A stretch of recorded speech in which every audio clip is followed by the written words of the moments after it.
let's take a look at the 4 main metrics that you can track and test with Skyhook.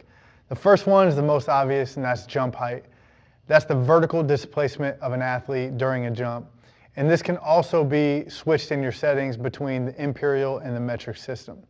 The next is air time, and that is the amount of time in milliseconds that an athlete spends in the air from the time that their feet leave the mat until they return back to the mat.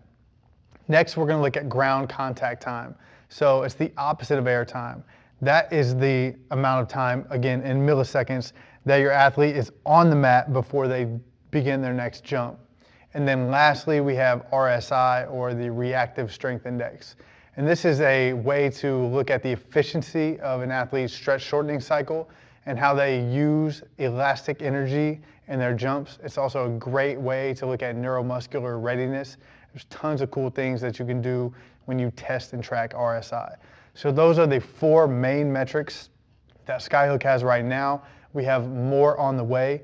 And one thing to note is that you can always make a protocol and choose any of these to be your main metric, which is the one that's displayed after the jump is completed. So if you have any questions on this, feel free to reach out via DM on social media or shoot us an email to support@simplyfaster.com.